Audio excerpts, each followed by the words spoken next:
Ya, wajahnya nampak kan, nak? Oke. Jumlah soal sekali lagi ada 35 soal, 30 PG, 5 esai. Nah, hari ini Pak Marjono sampaikan kisi-kisi. Harapan saya kamu sembari mencatat ya. Materinya tentang apa aja, Pak? Nah, materinya 40% materi semester 1, 60% materi semester 2. Ya. Di semester 1 kita sudah belajar tentang pertumbuhan fisik. Tubuhku milik Tuhan, ya. Ini keluar lagi soalnya. Ada 6 aspek, ini nomor 1 ya. Ini berhubungan dengan soal nomor 1 sampai seterusnya. Materi tentang pertumbuhan fisik tubuhku milik Tuhan. Ya. Harapan Pak Marjono kamu sembari mencatat ya. Ada 6 aspek manusia dikatakan bertumbuh menjadi dewasa. Coba Joy Kevin sebutkan aspek apa saja, Joy.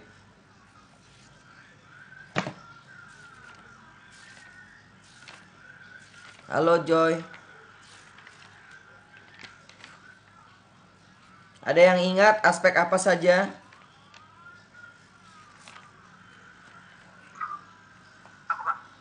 Ya, silakan.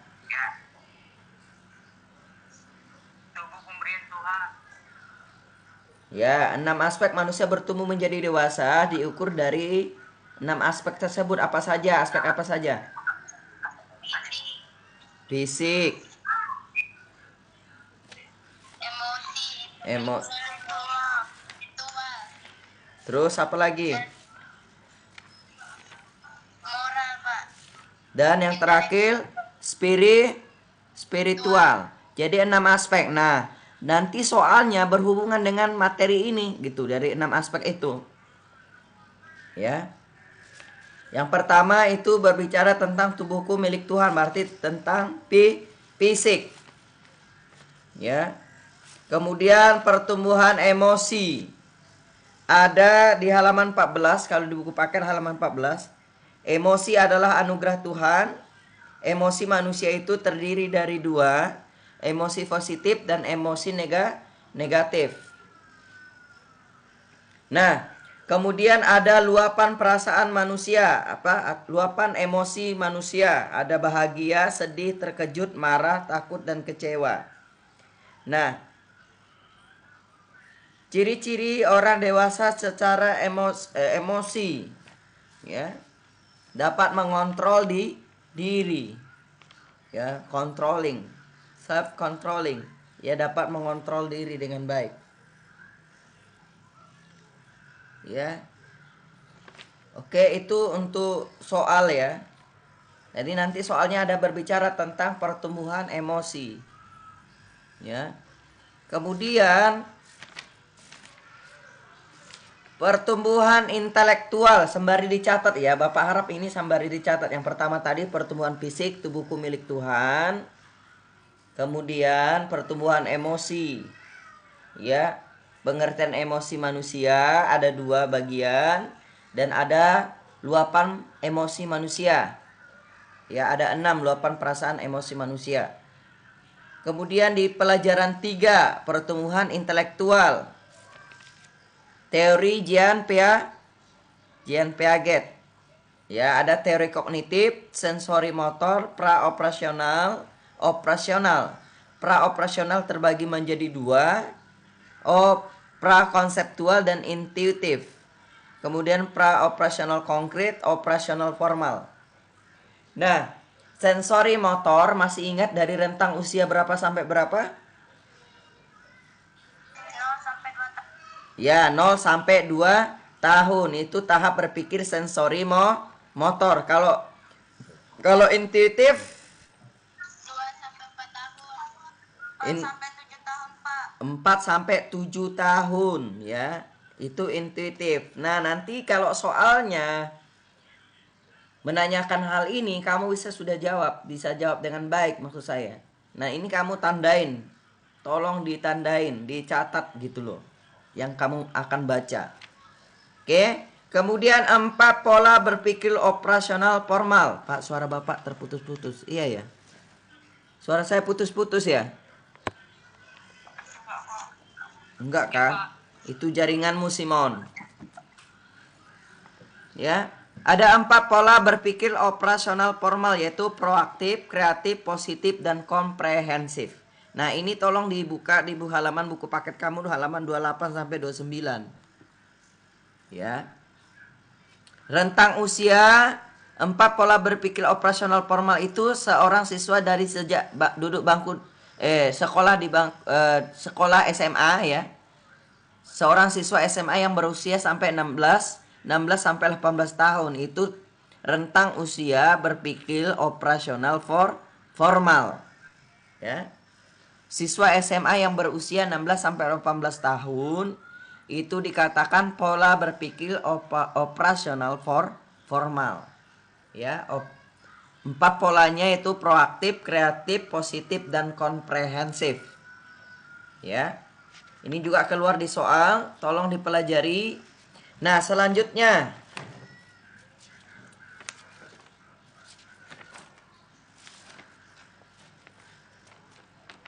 pengertian kasih ya, ada kasih, jenis-jenis kasih. Ya, ada kasih filia, storge, eros, dan agape. Ya, ini tolong juga dicatat. Kasih agape itu adalah kasih Allah kepada manusia yang tanpa syarat. Kalau kasih storge karena kasih yang karena hubungan darah. Contohnya orang tua dengan anak, ya, atau saudara. Itu namanya kasih storge. Kalau kasih filia itu adalah kasih persahabatan dari kata phileo. Itu kasih filia. Kalau kasih eros itu adalah kasih lawan jenis. Ya. Tolong juga ini dipelajari. Kemudian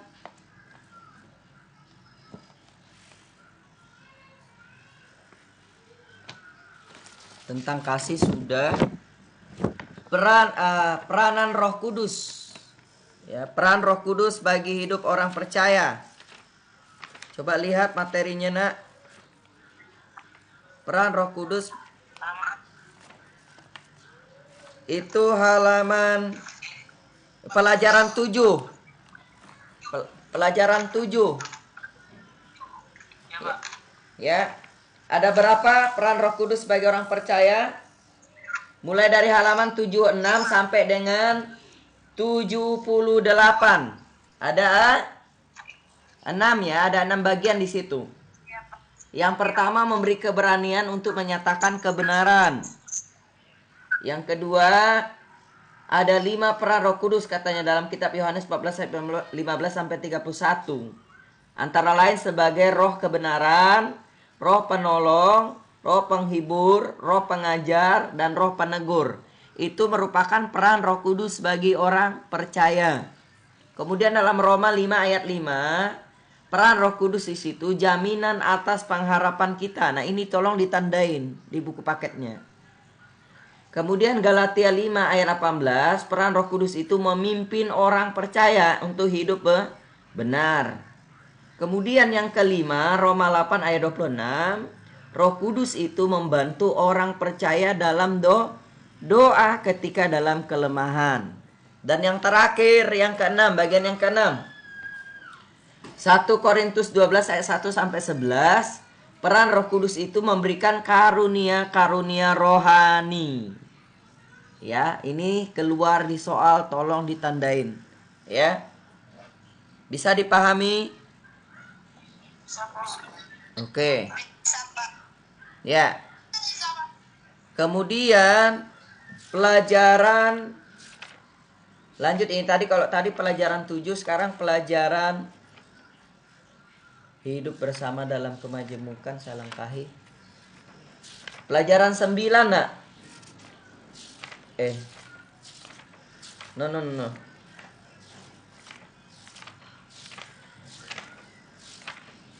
Pelajaran 11. Lanjut ke pelajaran 11. Jadi di semester 1 nggak semua materi ya Bapak buat soalnya, hanya beberapa. Karena perbandingannya 40 dan 60%. 40 materi pelajaran semester 1, 60% materi pelajaran semester 2. Ya, jadi lebih banyak itu di semester 2. Ya, kemarin kalian sudah Bapak tugaskan meringkas, mempresentasikan. Nah, itu Bapak buat soal lebih banyak di situ. Ya. Oke, memelihara identitas diri di tengah kemajemukan. Itu materi pelajaran 11. Ya, materi pelajaran 11. Oke. Siapakah saya? Ini keluar juga masuk di soal ya. Kemarin Bapak pernah tugaskan kamu nonton film Who Am I, ya kan? Benar nggak? Apa ini? Halo?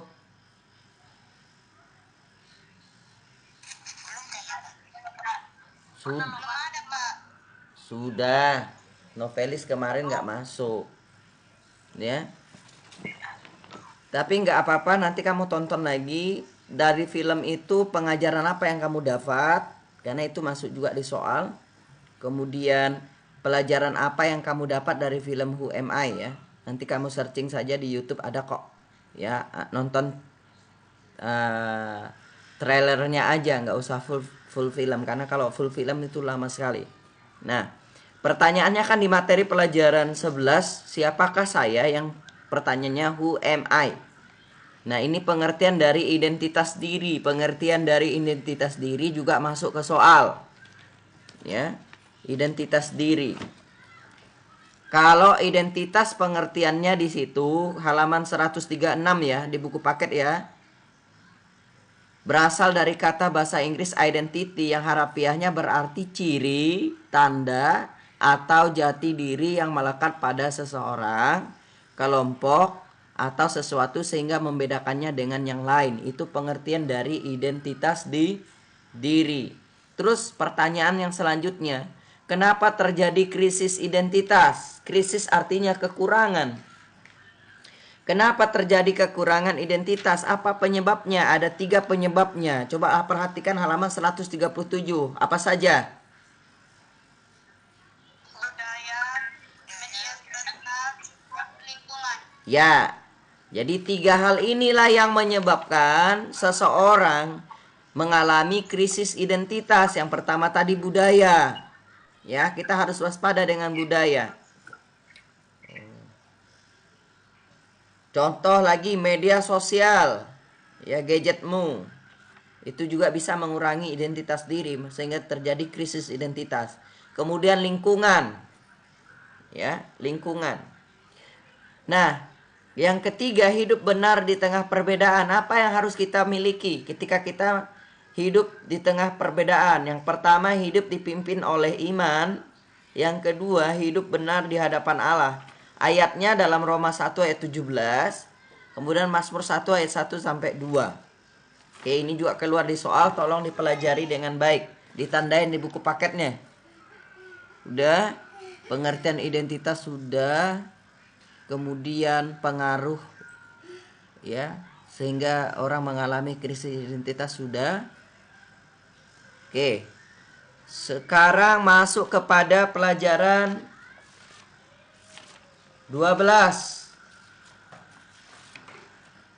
Allah sebagai sumber pembaru kehidupan. Jadi siapa sumber pembaru kehidupan? Allah. Ya. Manusia diciptakan segambar dan serupa dengan Allah. Itulah yang dinamakan dengan imago Dei. Ya, imago Dei itu artinya segambar dan serupa dengan Allah. Oke.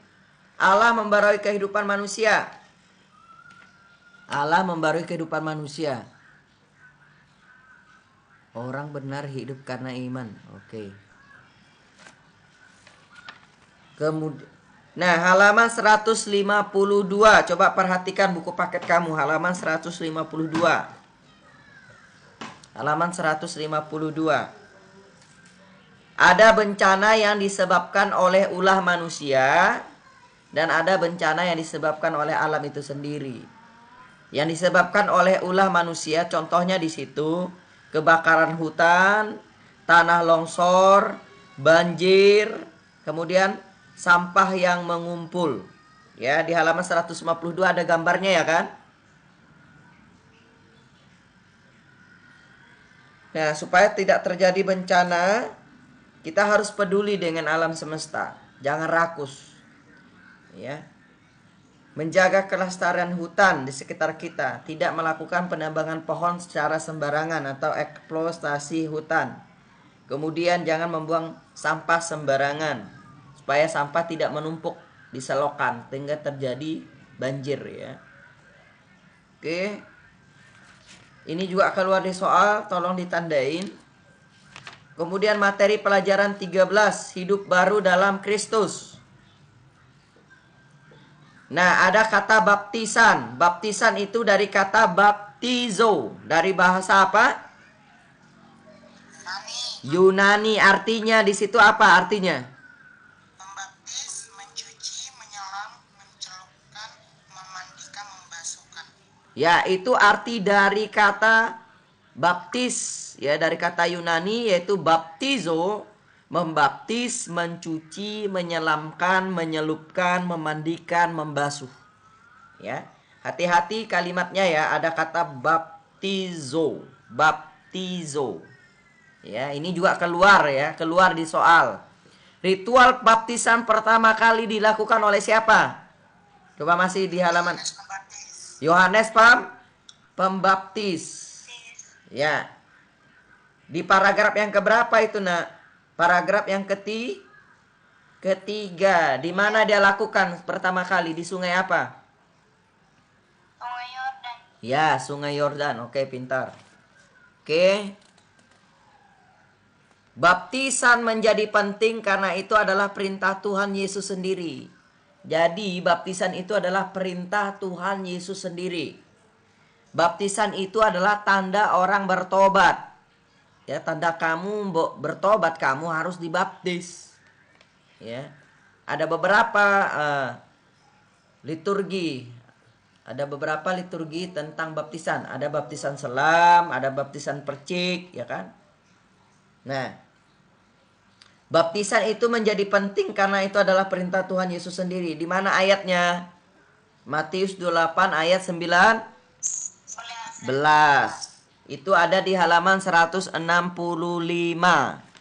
Tolong ditandain ya. Ditandain, Nak. Oke. Kemudian selanjutnya, tolong dicari nanti ciri-ciri orang dewasa secara aspek sosial. Ini juga dipelajari ya, ciri-ciri dewasa secara aspek sosial. Kalau nggak ada di buku paket, bisa searching di internet. Orang yang dewasa secara aspek sosial itu contohnya seperti apa? Kemudian nanti jelaskan tubuhku bait Roh Kudus. Ayatnya di mana itu? Tubuhku bait Roh Kudus. Tidak tahukah kamu bahwa tubuhmu adalah bait Roh Kudus? Itu ayatnya di mana, Nak? Ada yang ingat? 1 Korintus 3 ayat 16. Tidak tahukah kamu bahwa kamu adalah bait Roh Kudus? Kemudian nanti pelajari hidup baru di dalam Kristus. Kemudian yang terakhir, materi terakhir 14 itu remaja sebagai agen pembaru. Ya, ini juga keluar. Perhatikan. Remaja sebagai agen pembaru, itu pelajaran 14 terakhir. Ada 2 sakramen gereja Kristen Protestan. Apa saja sakramen gereja Kristen Protestan? Ada 2. Baptisan kudus dan perjamuan kudus. Ya, baptisan dan perjamuan kudus. Kalau Katolik ada berapa, Novelis? 1 ya, Pak. Katolik ada berapa sakramennya? 7. Ya, ada 7. Kalau gereja Kristen Protestan hanya ada 2. Itulah yang kamu sebutkan tadi. Baptisan dan perjamuan kudus. Ya.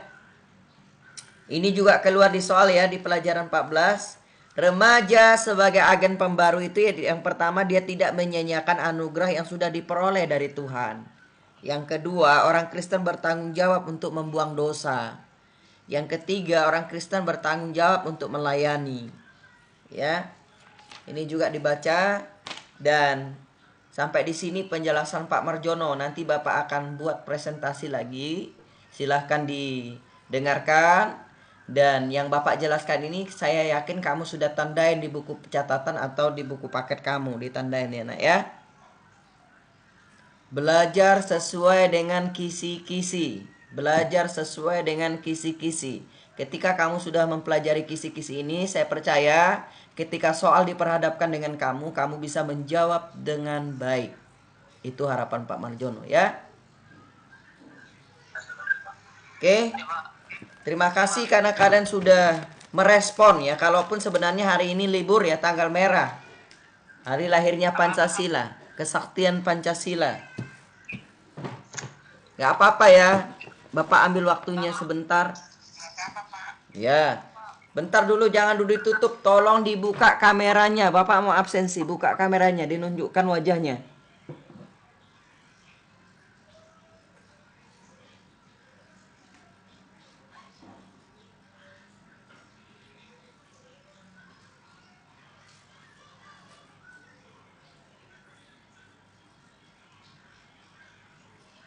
Oke, kameranya tolong dibuka nak, kamera. Baru Sigi Geriver ini yang nunjukkan wajahnya.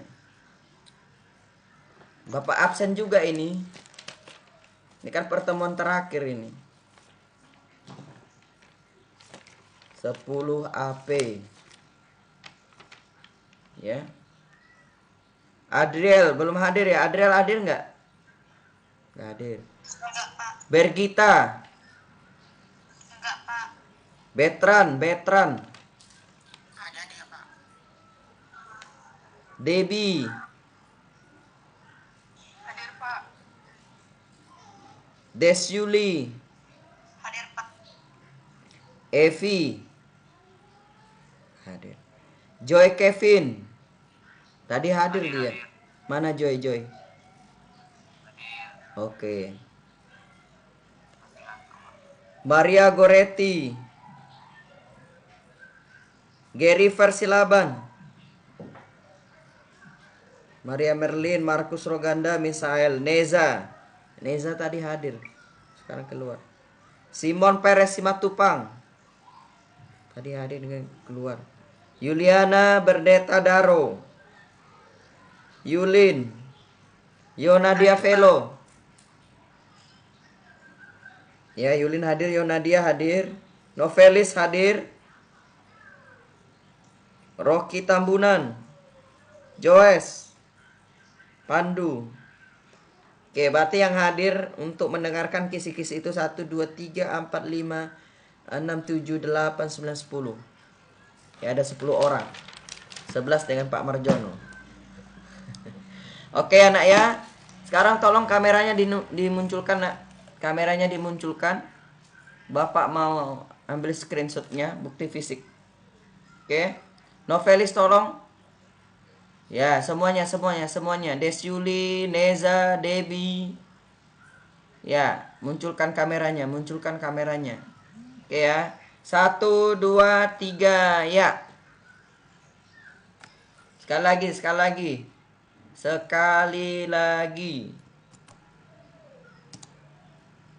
lagi ya. 1, Yonadia Pelo belum. 1, Novelis 1, 2, 3 ya. Oke.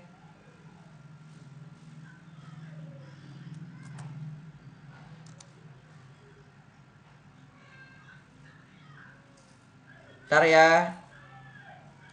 Minta Novelis tutup kita dalam doa, Novelis. Oke, Pak. Ya. Mari kita bersatu dalam doa. Segala puji dan syukur kami panjatkan kehadirat-Mu ya Bapak. Kami mengucap syukur buat cinta kasih Tuhan yang masih kami bisa rasakan sampai hari ini ya Bapak. Terima kasih atas nafas kehidupan, kesehatan dan kekuatan yang kami masih bisa rasakan sampai detik ini. Terima kasih atas berkat Tuhan kami masih bisa berkumpul dengan sehat di aplikasi Google Meet ini ya Bapak. Kami sudah menyelesaikan semua kegiatan kami. Biarlah apa yang Pak Marjono berikan kisi-kisi kami bisa pelajari dengan baik ya Bapak. Dan kami bisa menjawab soal untuk di ujian nanti ya Bapak. Berkati juga untuk Pak Marjono yang akan mengajari kami setiap saat ya Bapak. Berkati kesehatan selalu.